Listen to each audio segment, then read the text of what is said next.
नमस्कार। कहानी तक चैनल में आपका एक बार फिर से स्वागत है। आज आप सुनेंगे बीरबल और छोटा लड़का की कहानी। एक बार बादशाह अकबर ने बीरबल से पूछा कि बीरबल, तुम कहते हो कि ईश्वर हर जगह मौजूद है। बीरबल बोले, हाँ महाराज, ईश्वर हर जगह मौजूद है, इसमें कोई शक नहीं। बीरबल की परीक्षा लेने के लिए अकबर ने एक अपने हीरे की अंगूठी निकाली और पूछा, क्या तुम्हारा भगवान इस अंगूठी में मौजूद है? बीरबल ने जवाब दिया, हाँ महाराज, वह इस अंगूठी में भी मौजूद है। अकबर ने बीरबल से कहा, तुम यह साबित करो कि तुम्हारा भगवान इस अंगूठी में मौजूद है। बीरबल के पास कोई उत्तर नहीं था। बीरबल ने अपनी बात साबित करने के लिए कुछ समय मांगा। अकबर ने उसे 3 महीने का समय दिया। बीरबल घर पहुंचा तो बहुत परेशान था। वह जानता था कि समस्या का हल तो कोई ना कोई होगा, लेकिन वह अकबर को समझाने का कोई उपाय नहीं सोच पा रहा था और वह बिना उत्तर ढूंढे बादशाह का सामना नहीं करना चाहता था। चिंता के मारे वह बहुत कमज़ोर हो गया। इस घटना के कुछ समय बाद एक छोटा सा लड़का बीरबल के घर भिक्षा मांगने आया। उसने बीरबल को उदास देखा तो बीरबल से पूछा कि आप इतने उदास क्यों लग रहे हैं? आपको क्या परेशानी है? आप तो बुद्धिमान व्यक्ति हो और ऐसे व्यक्ति का उदास होने का कोई कारण हो ही नहीं सकता। खुश और प्रसन्न रहना ही बुद्धिमान व्यक्ति की विशेषता है। बीरबल ने कहा कि बालक, तुम कह तो सही रहे हो, लेकिन मुझे बहुत समय से मेरे प्रश्न का उत्तर नहीं मिल पा रहा है, इसीलिए परेशान हूँ। फिर बीरबल ने अपने और बादशाह के बीच हुई सारी वार्ता बालक को बताई। बालक ने कहा, आप इतनी छोटी सी बात के लिए परेशान हो रहे हैं।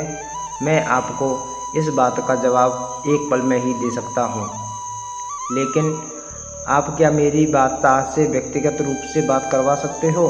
बीरबल राजी हो गए।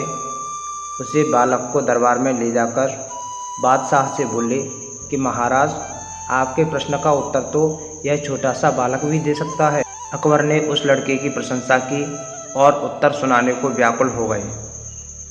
बादशाह ने बालक को अपनी वही हीरे की अंगूठी दिखाते हुए पूछा कि ईश्वर सब जगह है, तो क्या तुम इस अंगूठी में मुझे भगवान दिखा सकते हो?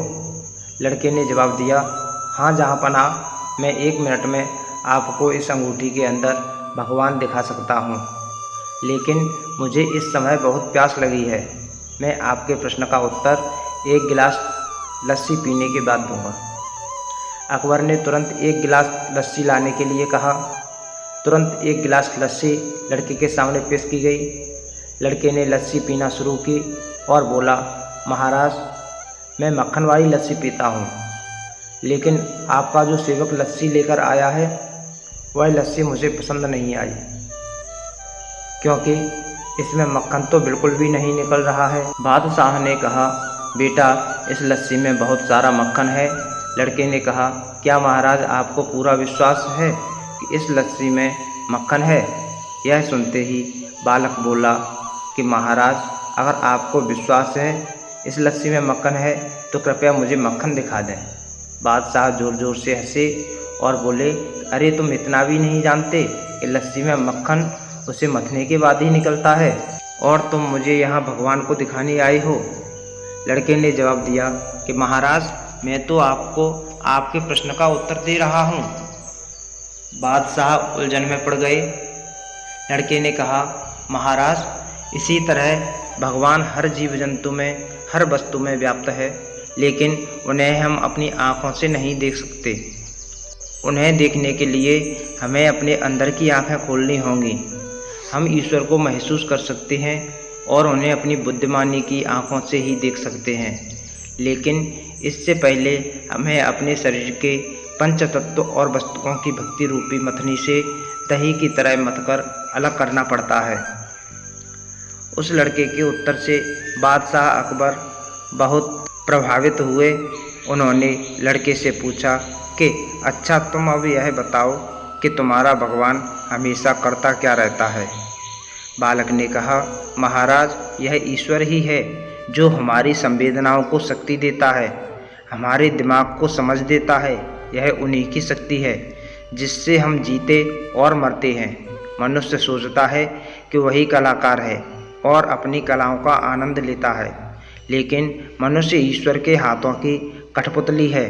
बादशाह के लिए एक छोटे बालक के मुख से यह सब सुनना एक नया अनुभव था। बादशाह भारत की इन ज्ञान भरी बातों से बहुत खुश हुए और बहुत सारा इनाम दिया। आपको यह वीडियो पसंद आया हो तो नीचे कमेंट बॉक्स में कमेंट करके बताएं। वीडियो को लाइक करें, शेयर करें, और आप चैनल पर नए हैं तो चैनल को सब्सक्राइब करके बेल आइकन दबा दें, जिससे मेरी आने वाली सभी वीडियोज़ की नोटिफिकेशन आपको समय पर मिलती रहे। धन्यवाद।